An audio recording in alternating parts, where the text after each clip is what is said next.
Mesdames et messieurs, bienvenue sur Télé 50 pour suivre votre magazine APJ au peuple de juger. Les samedis 3 juillet dernier, 11 personnes ont perdu la vie dans la province de l'Ituri suite aux attaques perpétrées par la milice Codeco, et même les autorités locales ont trouvé la mort dans cette attaque.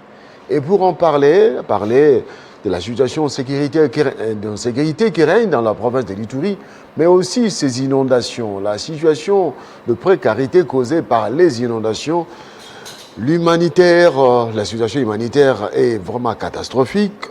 L'élu du peuple de cette province, il s'agit de l'honorable député Foura, qui est avec nous depuis un certain moment. Il s'élance pour dénoncer, pour réveiller, pour appeler à ce que la province de l'Ituri ne soit pas oubliée. Nous l'avons invité aujourd'hui pour aborder cette actualité. Honorable Foura, bienvenue. Merci beaucoup, M. Crispin. Une fois de plus, merci d'avoir accepté l'invitation des Télé 50. C'est avec beaucoup de compassion que nous vous recevons parce que votre territoire a connu une fois de plus des tueries, mais 11 morts parmi lesquels les autorités locales. Qu'est-ce qui est arrivé? Effectivement, tout d'abord, j'aimerais présenter mes sincères condoléances aux familles des victimes, c'est-à-dire de ces 11 Congolais qui ont péri dans cette attaque, cette embuscade tendue par la milice Lendu Codeco, mais aussi présenter mes sincères condoléances à tous les Ituriens, c'est-à-dire à toute la population iturienne, parce qu'en fait, c'est l'Ituri en général qui est en deuil. À principe, si nous étions dirigés par des autorités qui se respectent, on allait décréter un deuil national en mémoire, n'est-ce pas, de ces compatriotes qui servent la nation et qui sont morts sur le chemin de leur mission pour la République, n'est-ce pas? Il était tout à fait normal, dans un État qui se respecte, avec des autorités responsables, de décréter, ne fût-ce qu'un jour de deuil national. Mais cela n'a pas été le cas, nous le déplorons. De toutes les façons, ils ont trouvé la mort sur le chemin de leur travail. Sur le chemin de leur travail, parce qu'ils étaient partis pour une mission de service à Bunia, chef-lieu de la province de l'Ituri. C'est de retour de cette mission, n'est-ce pas, les uns rentrés dans le territoire de Aru, d'autres en territoire de Ndjougou et certains encore en territoire de Magui, qu'ils ont, n'est-ce pas, retrouvé la mort. Ils ont été lâchement abattus par les éléments de la milice Lendu Codeco vers la localité de Jina, à quelques kilomètres avant d'arriver au chef-lieu du territoire de Ndjougou. Voilà un peu. Donc, à principe, comme je l'ai dit, l'État congolais devait, en mémoire de ses compatriotes, décréter un deuil national, mais cela n'a pas été le cas. Nous le regrettons amèrement et nous dénonçons cette attitude irresponsable des autorités qui nous gèrent. Pour le dire, pour revenir à votre question, une fois de plus, Codeco a endeuillé l'Ituri. A endeuillé l'Ituri parce que les 11 personnes qui sont mortes et cette équipe est composée de plusieurs personnalités. Nous avions l'administrateur du territoire assistant chargé des questions économico-financières et de développement du territoire de Ndjougou. Nous avions dans cette équipe un honorable député provincial qui fut d'ailleurs, il y a une année, le ministre provincial des ITPR au niveau de la province de l'Ituri. Il a aussi perdu la vie. Le comptable d'État du territoire d'Aru, qui était parmi ces gens-là, 3 militaires de la FARDC, 2 policiers de la PNC et 3 civils. Ce sont bien évidemment des personnels qui accompagnent ces autorités-là. Ils ont trouvé la mort parce qu'ils servaient l'État congolais. Je m'imagine s'ils étaient restés chez eux, ils ne trouveraient pas la mort. Alors, ils s'étaient rendus où et pourquoi? Non, ils ont été convoqués à Bunia par le gouverneur de province pour une mission de service. D'ailleurs, l'administrateur, il est parti accueillir, n'est-ce pas, ces chefs de guerre, ces anciens chefs de guerre, que le chef de l'État a envoyés. Les anciens chefs de guerre. Bien évidemment. C'est-à-dire? Il y avait des anciens chefs de guerre de l'Ituri qui étaient en prison ici. Ils ont bénéficié de la grâce, présidentielle. Et bien, le chef de l'État a souhaité, leur confier une mission d'office, n'est-ce pas, aller sensibiliser leurs frères. Parce que la milice de la prison Codeco, à la sensibilisation. Exact, c'est ça les combles. La milice active Codeco, elle est issue de la communauté Lendu, qui est la communauté de ces anciens chefs de guerre. Donc, certaines personnes ont conseillé au chef de l'État de les envoyer, mais moi je dis que ce n'était pas une bonne position, ce n'était pas une bonne décision. Parce que, pour 2 raisons. La première, ça fait une bonne dizaine d'années que ces chefs de guerre sont à prison. Autrement dit, ils sont déconnectés des réalités du terrain. Sur base de quels éléments faut-il aller rendre ces services et obtenir un résultat probant? Il n'y en a pas. Deuxième élément, la milice qui sème la désolation, c'est une milice de leur propre communauté. Qui dit qu'il n'y a pas complicité? Parce qu'eux-mêmes, ce sont des anciens chefs de guerre. Qui dit qu'il n'y a pas complicité? Pour preuve, ces anciens chefs de guerre arrivent jeudi à Bunia, accueillis par toute la province, parce que les gens veulent la paix. Ils ont tenu une réunion du comité de sécurité sous la conduite du gouverneur de province. Mais moins de 48 heures après, la milice égorge les gens, les hauts responsables de l'État. C'est un message qu'ils ont envoyé. Alors, nous avons vu l'image sur la route, le véhicule renversé. Alors, cette image, le véhicule renversé, le véhicule a connu l'accident ou c'était l'embuscade? C'était l'embuscade. Le véhicule n'a pas connu l'accident. On a tiré sur le véhicule, c'est comme ça que le véhicule s'est renversé. Le véhicule a reçu plusieurs coups de balle. Le pinet a été dégonflé parce qu'on a tiré. Et dès lors que le pinet est dégonflé, le chauffeur a perdu l'équilibre.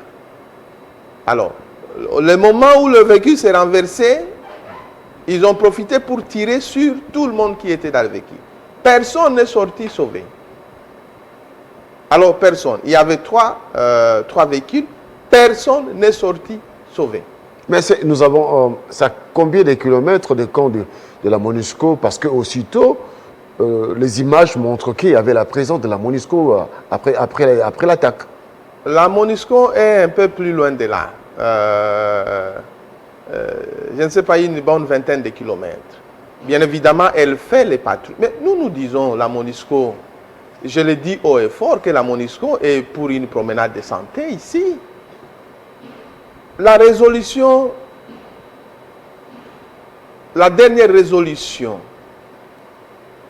confiée au Conseil, confiée par le Conseil de sécurité des Nations Unies à la MONUSCO, c'était justement pour protéger les civils.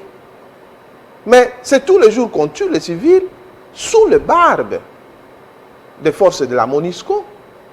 Donc la MONUSCO est là pour une promenade de santé. Même si elle était là, elle ne sauverait pas ses vies humaines. Pour preuve, elle vient lorsque les gens sont déjà morts pour constater les dégâts. Donc, pensez que réellement la MONUSCO, au stade actuel, peut constituer réellement un secours pour les Itouriens, nous disons non. C'est Alors, pourquoi nous sommes dans l'hypothèse, d'ailleurs, je l'ai évoqué. J'ai écrit au secrétaire général des Nations Unies, Antonio Guterres, pour lui dire qu'il faut une force spéciale du genre Artemis qui a opéré vers les années 2000 en Ituri. Mais pas cette force, cette brigade de la MONUSCO actuelle, parce qu'elle est inefficace. Elle est inopérationnelle. Donc il faut une brigade spéciale conçue au vu du contexte de la situation pour essayer, n'est-ce pas, de traquer ces éléments de la Codeco et le mettre en déroute. Voilà un peu la situation. Alors, ici, selon les informations reçues, nous avons reçu plus d'une fois, la situation ne trouve pas toujours des solutions. D'où viendra la solution pour la sécurité de ces contrées de la RDC? La solution doit venir de la volonté des hommes. Et le premier homme de qui doit venir la solution de sa volonté, c'est le chef de l'État, Monsieur Félix Antoine Tshisekedi Tshilombo. C'est simple. Nous lui avons dit plusieurs fois. Nous sommes d'accord qu'il faut mettre ensemble les intelligences, qu'il faut mettre ensemble les efforts des uns des autres. Mais la Codeco, cette milice Lendu, a déclaré une guerre à l'État congolais. Ce n'est pas une guerre ethnique. Non, ce n'est pas une guerre ethnique. C'est une guerre à l'État congolais. Comment? L'État qui a la responsabilité de protéger la population et ses biens. Un individu ou un groupe d'individus sort, massacre cette population. C'est votre responsabilité. C'est comme si vous êtes parents. Quelqu'un vient, il vient frapper vos enfants. Alors que c'est à vous que revient la responsabilité de protéger vos enfants. La personne là vous déclare la guerre, non? C'est ça.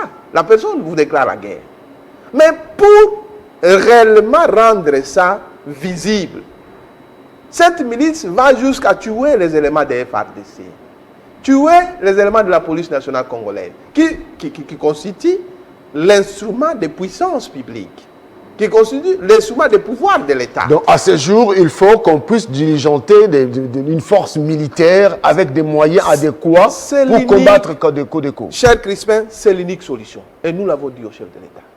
Nous lui avons dit l'unique solution pour la crise de l'Ituri, c'est une opération militaire, de grande envergure, bien coordonnée, bien organisée, de manière responsable et bien soutenue.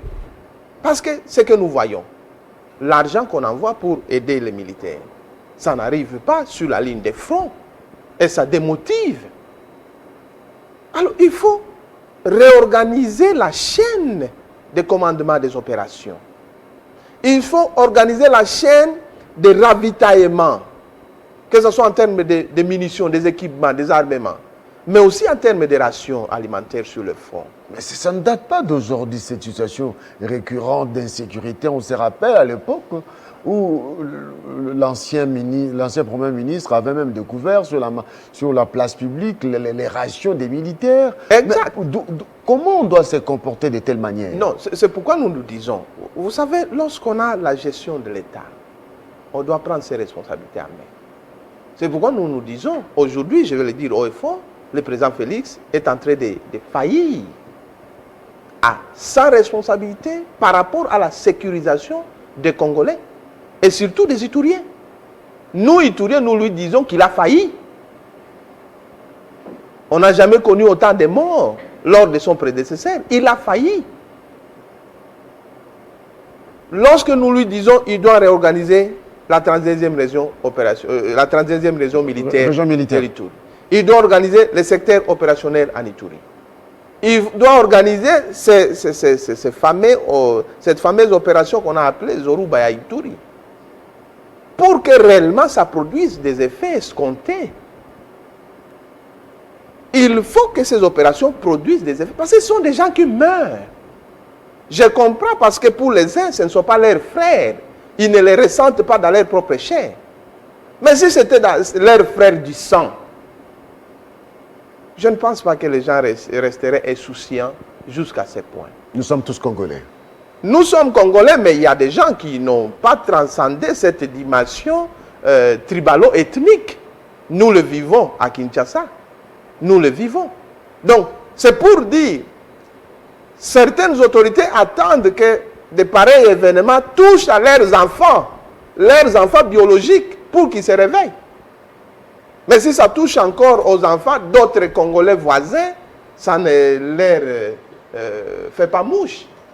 Donc c'est pour dire, nous avons besoin d'une opération militaire. Il n'y a pas une forte présence des militaires sur terrain. Il n'y en a pas. Il n'y en a pas. Il n'y en a pas. Il n'y en a pas. Je ne vais pas dire le nombre ici, parce que c'est un secret de défense, mais il n'y en a pas. C'est pourquoi on doit organiser un redéploiement conséquent de militaires, des hommes sur terrain. Pourquoi nous insistons? Nous insistons parce qu'en fait, l'Ituri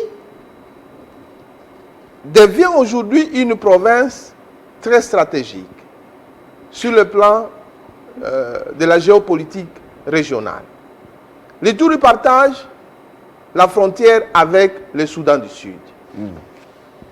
L'Ituri partage la limite administrative avec la province du Haut-Uélé, laquelle province partage la frontière de la RDC avec le RCA, la République centrafricaine. Mais parlons des... Aujourd'hui, oui, nous assistons à des incursions en répétition de l'armée loyaliste sud-soudanais.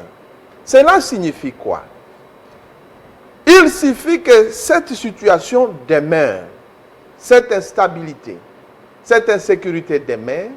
Nous risquons de perdre ce territoire, c'est ça? Nous risquons de perdre le territoire de l'Ituri, la province de l'Ituri, parce que les troupes étrangères, il ne faut pas oublier que la LRA, cette rébellion ougandaise, est encore... Là, ce sont les photos des inondations, on va y arriver. Cette rébellion ougandaise est encore opérationnelle dans les Haut-Uélé.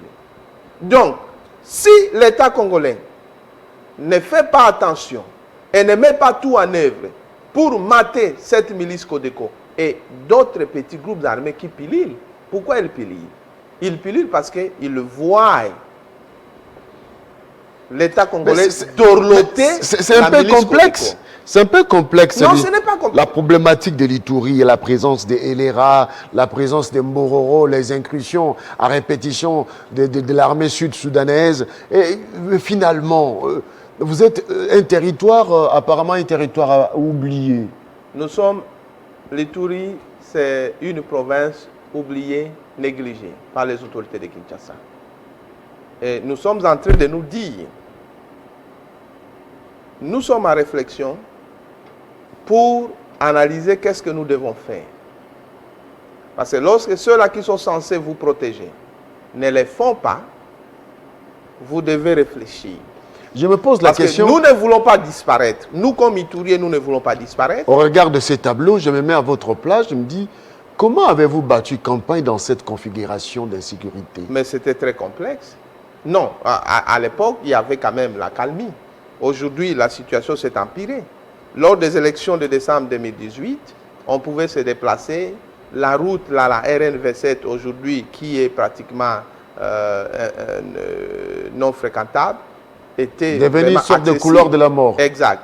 Était accessible. Donc, moi-même, j'ai quitté au bord de la voiture au volant, 3 heures de temps de mon territoire, la frontière avec l'Ouganda, jusqu'au chef-lieu de la province. Mais aujourd'hui, ce n'est pas le cas.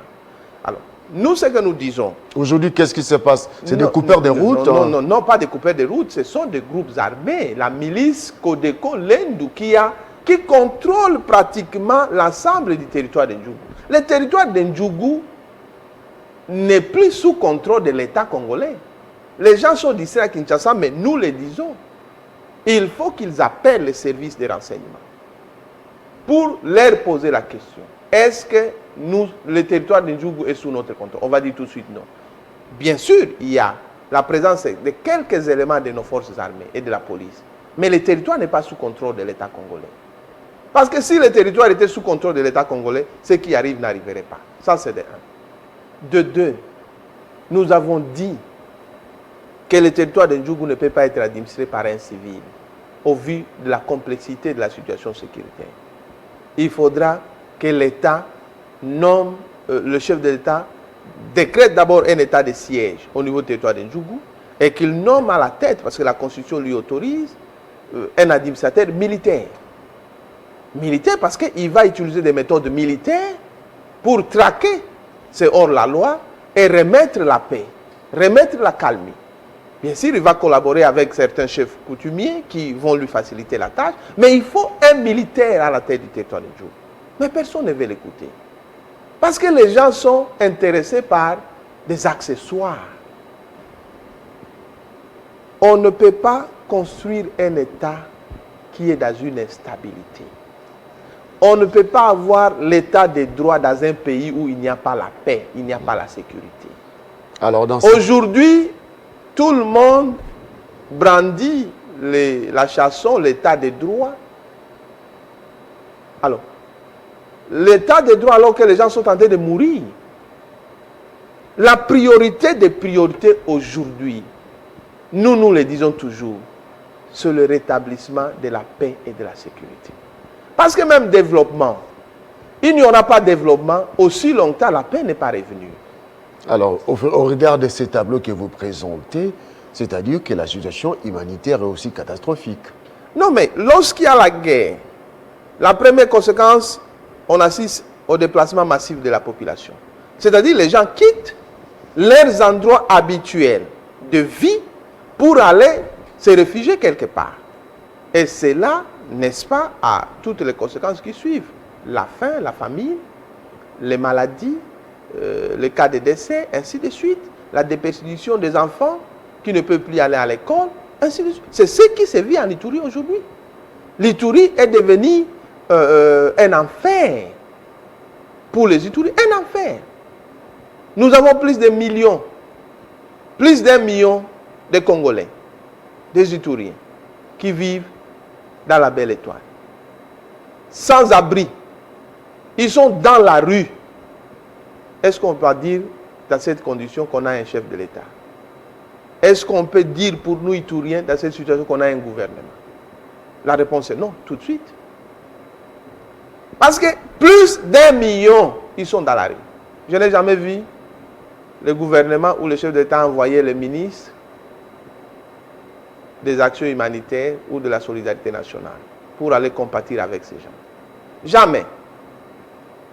J'ai dit, je n'ai jamais. Peut-être on l'a fait sans pour que cela soit médiatisé, mais je n'ai pas vu ça. Utilisant votre mandat de député national, le caucus de l'Outouré, pourquoi ne pas interpeller, mener le plaidoyer auprès des autorités, auprès du ministre de la Défense, auprès du chef d'état-major général des forces armées de la République, pour que votre voix soit entendue, pour que les enfants de l'Ituri retrouvent justice? Non, mais vous savez, M. Crispin, plusieurs fois, je vous dis que le chef de l'État, M. Félix Antoine Tshisekedi, a reçu les députés de l'Ituri au moins 2 fois à Kinshasa. Je dis bien au moins. Ça démontre sa bonne foi. Non, ça c'est pas de la bonne foi. Peut-être c'est une distraction. Je dis bien au moins 2 fois. En Ituri, 1 fois. Et quel est le résultat de ces échanges-là? C'est ça la bonne foi. La bonne foi résulte des résultats que vous apportez au problème vous soumis par votre interlocuteur. Parce que vous pouvez recevoir quelqu'un pour se moquer de lui. C'est ça la bonne foi. Quel est le résultat? Est-ce que c'est la mort? Ces compatriotes qui continuent à mourir, c'est ça le résultat? Non. Nous disons, nous avons vu le chef d'État, nous avons vu le Premier ministre, nous avons vu tous ces ministres-là. Le vice-premier ministre, le ministre de l'Intérieur, le ministre de la Défense, le ministre des Actions humanitaires, tout ce monde-là. Bref, je dis et je m'assume, ils sont caractérisés par l'insouciance. C'est ça. Et c'est irresponsable de sa part. Vous savez, j'étais même choqué. très choqué d'ailleurs. Et ça, je le dis haut et fort. Ça prouve à quel niveau nous sommes dirigés par des gens qui ne maîtrisent pas le Congo. Au Conseil des ministres, on acte sur un compte rendu publié. J'ai d'abord suivi ça, lu par le ministre d'État, porte-parole du gouvernement, Juninho Makelele, avant de lire les documents de mes propres yeux. Où on a parlé de cette incursion, dit qu'il y a eu une tentative d'incursion des militaires sud-soudanais dans le territoire de Aru qui se retrouverait dans la province du Haut-Tuélé. Cher Crispin, depuis quand, du chef de l'État jusqu'au plus dernier vice-ministre, le territoire de Aru se trouve dans la province du Haut-Tuélé? Vous voyez la légèreté avec laquelle le pays est géré. Parce que déjà, sur le plan de la situation géographique, vous ne savez pas localiser avec exactitude là où l'incursion se passe. C'est-à-dire toutes les solutions que vous allez vouloir, ou les pistes de solutions que vous allez vouloir proposer, va échouer. C'est-à-dire que le rapport a été mal rendu par les services. Mais un chef d'État doit connaître centimètres, je dis bien les centimètres de son territoire et savoir les localiser. Chaque village, si je cite aujourd'hui Ariwara, le chef d'État doit savoir où se trouve Ariwara. C'est dans quel territoire, dans quelle province, dans quel coin géographique. C'est frontalier avec l'Ouganda. Voilà. Donc, c'est extrêmement important. Mais vous imaginez, du chef de l'État jusqu'aux soixantaines de ministres, y compris le Premier ministre, ils actent dans le compte rendu. Je dis bien, ils ont acté ça, que le territoire d'Aru se trouve dans la province du Haut-Tuélé. Peut-être qu'il y a eu changement, vous ne connaissez peut-être pas. Quel changement? Il y a eu changement de... Sans passer par le Parlement. Sans passer par le Parlement. Seul le Parlement peut décider de changer quoi que ce soit par une loi. Pas par un compte rendu du Conseil des ministres.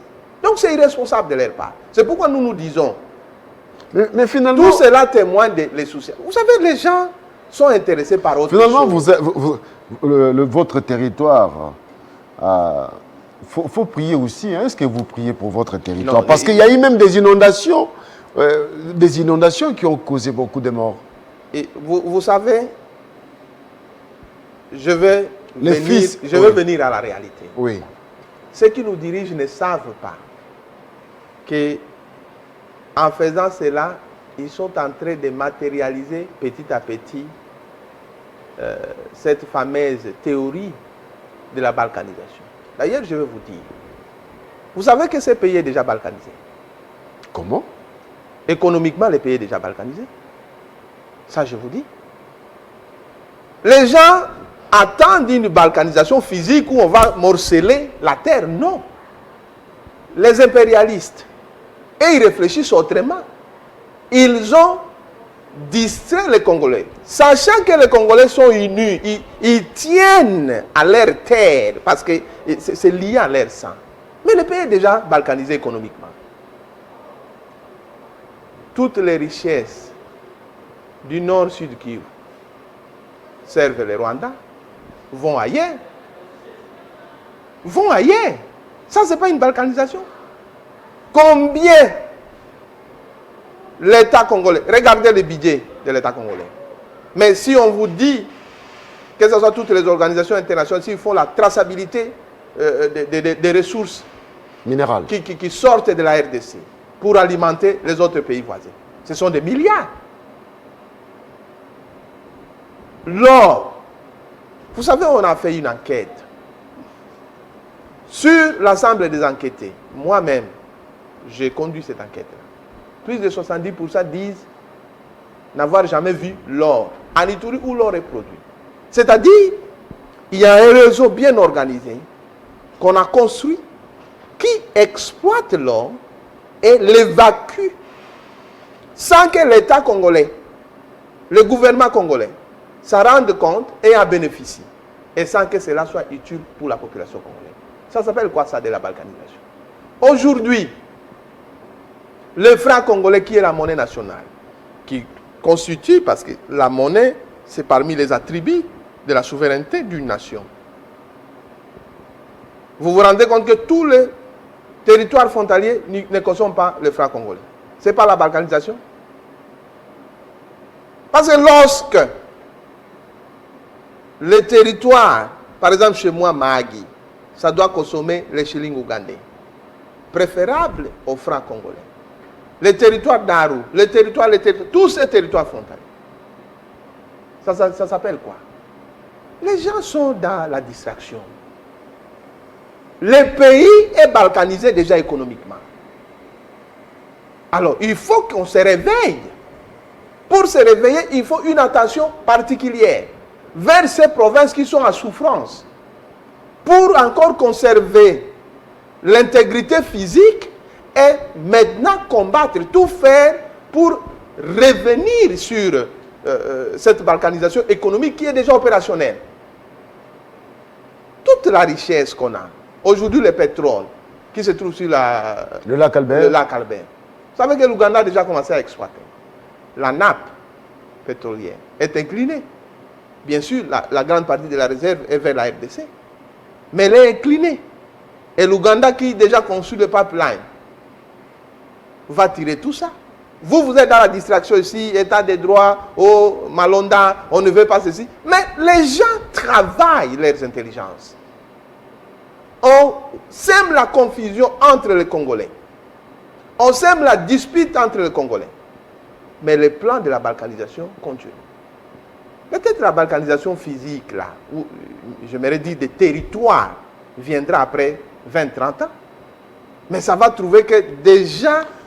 Donc il faut à ce jour éviter... est déjà très percée. À ce jour, il faudra éviter que cette balkanisation économique puisse se consolider davantage. Exact. C'est ça le problème. Et pour ça, l'État doit avoir un regard. Lorsque je vous dis ces millions d'habitants qui sont abandonnés, vous savez comment les gens commencent à ne plus avoir confiance à l'État congolais, même au chef de l'État. J'ai appelé au téléphone quelques individus. J'ai dit, mais il dit non, honorable. Nous, la cause de notre souffrance, c'est l'État congolais. On ne dit même pas Codeco. J'ai dit quoi? Il dit non. La cause de notre insécurité et de notre souffrance en Ituri, c'est le chef de l'État et le gouvernement congolais. Mais qu'en est-il à l'époque? C'est toujours, à l'époque c'était Kabila qui était à la base, non, les sécurités dans les Nord que vous, c'est Kabila, aujourd'hui c'est l'État congolais. C'est pour dire, je dis, quand on est responsable, le chef de l'État doit s'assumer. Le gouvernement congolais doit s'assumer. Parce que la Constitution trace les cadres. La Constitution dit, c'est le chef d'État qui est le garant. Très bien. Mais que faites-vous pour Mais vous voulez que... Oui, mais il y a une situation humanitaire. Le député national, très aimé par sa population, il y a eu inondation. Est-ce que vous êtes venu en aide à cette population qui est riveraine du lac Albert? Mais est-ce que la Constitution demande aux députés d'apporter de l'aide à la population? Le député, il est la voix, le représentant. C'est comme ça qu'on dit, nous sommes une chambre de représentation.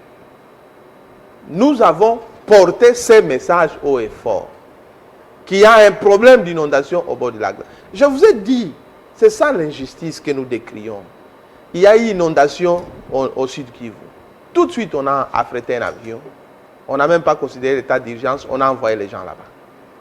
Mais depuis que nous avons commencé à crier qu'il y a inondation en Ituri, le long du lac Albert, ça prend tous les 3 territoires qui sont limitrophes au lac Albert. Personne n'est venu. Les villages sont engloutis sous l'eau. Les gens n'ont où dormir. Ils ne réclament que peut-être des bâches. À la limite, parce qu'on ne peut pas donner les tôles. Le gouvernement dit qu'il n'a pas d'argent. Mais personne ne vient à la rescousse de cette population. Ça s'appelle quoi? De l'injustice?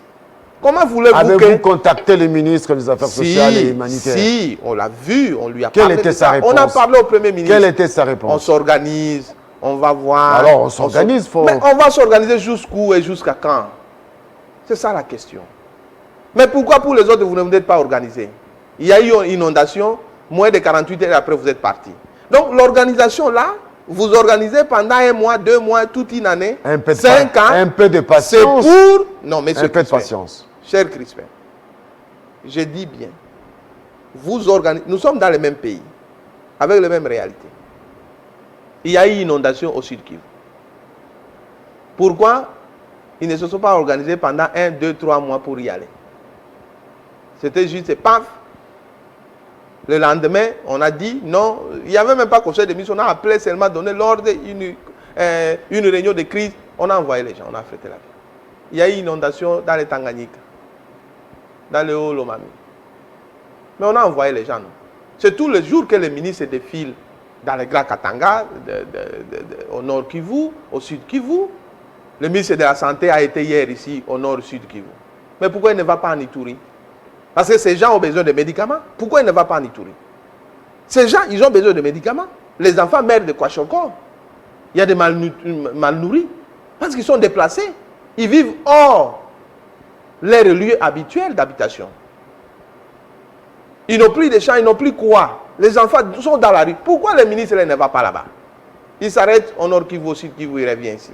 Il va au Katanga, il revient ici. Il va au Kassa, il revient ici. C'est pourquoi nous nous disons, nos propres autorités qui nous gèrent, c'est eux qui alimentent, n'est-ce pas?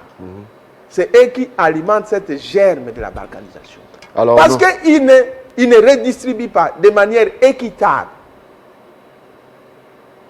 les ressources de la nation. Pour toutes les provinces et pour tous les citoyens congolais. Ouais, okay, merci, honorable Foura, d'avoir accepté l'invitation. Sans que vous êtes déterminé à plaider pour votre peuple, eh bien, le message est entendu. En tant qu'élu du peuple, vous demandez à ce que les autorités puissent avoir un œil regardant sur les territoires, sur la province de l'Ituri, pour la problématique de l'insécurité, pour la problématique humanitaire, mais aussi pour la problématique économique. On termine par là. Nous disons, parce que quand on parle des autorités, les gens peuvent ramasser ça en vrac. Nous demandons au chef de l'État, M. Félix Antoine Tshisekedi, de s'assumer par rapport à l'Ituri. Nous savons ce qu'il a fait pour son Kasaï natal. Nous savons ce qu'il a fait pour le Sud Kivu. Nous savons ce qu'il a fait pour les autres provinces, pour ne citer que cela. Merci. Il faut... Non, s'il vous plaît, donnez-moi 2 minutes ou 3 minutes pour terminer. 1 minute. Il faut qu'il s'assume par rapport aux Ituriens. Notre priorité, nous avons besoin de la paix. Et cette paix ne passera que par l'organisation de l'armée en Ituri. Ça, c'est la première chose importante. En termes d'effectifs, d'équipement, de l'organisation de la chaîne de commandement et consorts. Ça, c'est un premier élément important. Le dialogue, la sensibilisation viendra après. Ça viendra après, mais il faut une opération militaire parce que les gens meurent. Merci. Nous demandons au Premier ministre, M. Ilukamba Sylvain, parce que c'est lui qui gère le gouvernement au quotidien, d'instruire ses ministres, le ministre des Affaires humanitaires, d'aller, le ministre de la Santé, de descendre en Ituri pour voir comment les déplacés souffrent. Merci. Pour résoudre cette question de l'inondation. Sinon, ils tireront les conséquences. Merci beaucoup. De ce qu'aviendra cette crise qui se vit en Ituri. L'Ituri était au centre de notre échange aujourd'hui sur Télé 50 dans l'émission APJ au peuple de juger. Au peuple de juger, c'est à vous de juger les arguments, les éléments des réponses données par mon invité aujourd'hui qui a abordé la problématique de l'insécurité. Non à la balkanisation, eh bien, il faudra que les décisions salvatrices, les décisions idoines soient prises pour sauvegarder l'unité de la RDC. Nous devons garder notre pays uni, comme l'a souhaité le père fondateur, le père de l'indépendance. Nous citons ici, parmi eux, Patrice Emery Lumumba. L'avenir du Congo est beau, eh bien nous devons mériter la grandeur de notre pays. Merci beaucoup et restez branchés sur notre télé, votre télé, Télé 50 bien sûr, pour la suite des programmes. Au revoir.